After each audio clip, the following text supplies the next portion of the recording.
What's going on, y'all? This your man, Mr. Big Kid TAVIE, and I'm here to talk about Megan. Megan was on my most anticipated list for the movies of 2023. Guys, I'm glad I put it on that list.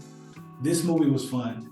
I think this movie did what it set out to do. If you guys remember, I did a reaction to the original trailer that dropped a few months back, and I said that this seemed like it was going to be a scary movie, but we would all walk away from it thinking it was more so of like a funny, scary movie in the vein of what Chucky is today. And I think it definitely did that. Don't get me wrong, I definitely think it brought that heat. You guys know I look to see if things are gonna bring that heat or if it's gonna put us to sleep. I definitely think it brought that heat. But it wasn't a movie that pushes people away that really doesn't like horror. I'm a person that I don't subscribe to horror. You guys know I don't watch horror. I really don't go into horror. But this was a film that even the people that don't like horror could just fall into and just have a good time with. I enjoyed the film.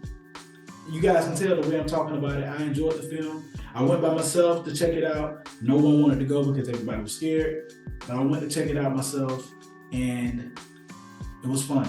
I would say there were a couple points in the film where I found myself a little bit bored, but the best thing about that, those were only in the beginning, and it wasn't long. It wasn't a long stretch of being bored. I would say within the first 15 minutes, I was finding myself looking at my phone trying to figure out, okay, come on, man, let's pick it up.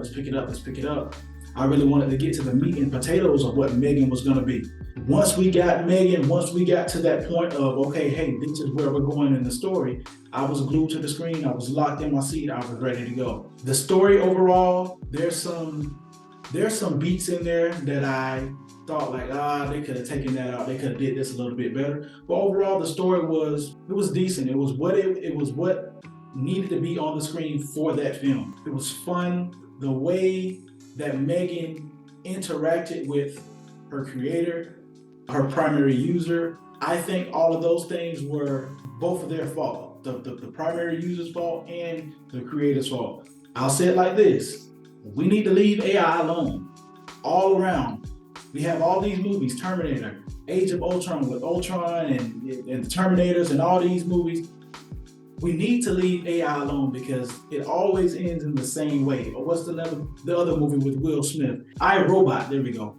I, Robot, there are films like this that show you that we do not need to mess with this technology. We don't need to bother this stuff. Even Jurassic Park, they all end in the same way. So I just think everybody just needs to leave it alone. But those are my non-spoilery thoughts on Megan. If you haven't seen Megan, I highly suggest that you go and check it out. Check it out with your lady, check it out with your guys, check it out with your friends. Go and check it out. It's a good time. There are a few jump scares, but I don't think it's something that's very gory and scary that's gonna have you having nightmares at night. But those are my thoughts on Megan. Drop your thoughts down in the comment section and let me know what you thought. Did you enjoy it? Did you not enjoy it? Drop it down below. Did this bring that heat for you or did it put you to sleep? Make sure you hit that like button, subscribe, and share. Mr. Big Kid TAVIE. I'll let y'all later.